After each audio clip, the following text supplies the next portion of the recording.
I'm Rakesh Chhabra, an owner of MSME and Vice President of FISME. मैं आज के budget के बारे में अपने कुछ विचार आपके सामने रखना चाह रहा हूँ। मुझे ऐसा लगता है कि पिछले काफ़ी सालों में इस तरह का यूथ ओरिएंटेड या जॉब क्रिएटर बजट नहीं आया। अब जॉब क्रिएशन की बात होती है तो MSME भी उसी में इंक्लूड होती है, क्योंकि आजकल MSME सबसे ज़्यादा जॉब क्रिएट कर रही है।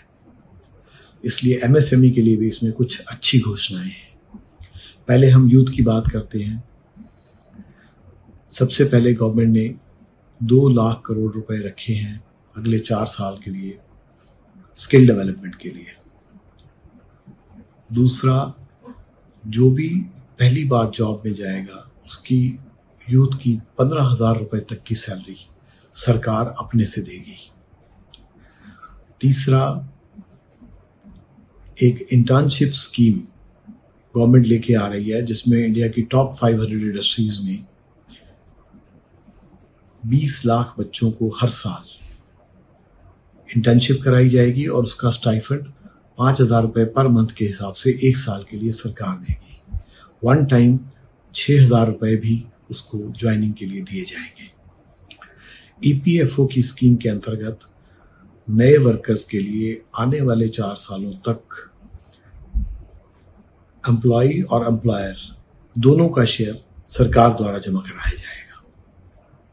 अब MSME की बात करें तो एक मशीनरी फाइनेंस करवाने के लिए 100 करोड़ रुपए तक की अगर हम मशीनरी फाइनेंस करते हैं तो उसको बिना कलेक्ट्रल के CGT MSE के अंडर सुविधा मिलेगी। अब MSME पे आते हैं तो सबसे अच्छी स्कीम जो गवर्नमेंट अब लेके आ रही है वो CGT MSE के अंडर बिना कलेक्ट्रल 100 करोड़ रुपए तक की मशीनरी का फाइनेंस है। उसके बाद दूसरे नंबर पे 100 शहरों के अंदर plug and play industrial park सरकार बनाने जा रही है।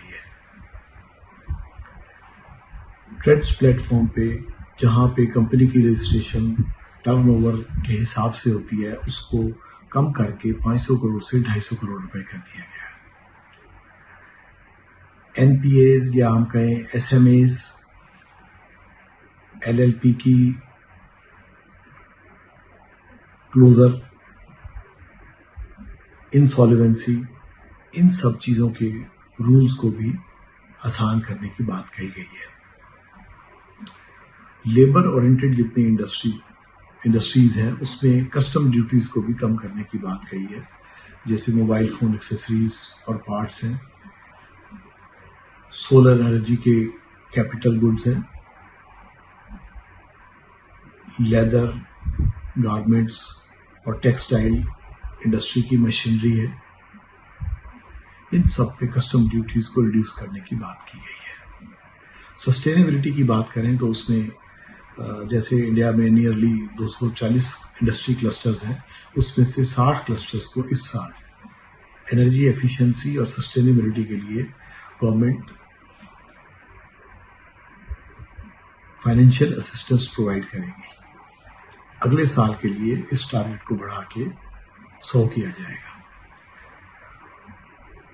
मोरओवर अगर हम कहें तो इस बजट के हिसाब से MSMEs को ग्रोथ के लिए और जॉब सीकर्स को जॉब मिलने में काफ़ी आसानी होगी। Thank you so much.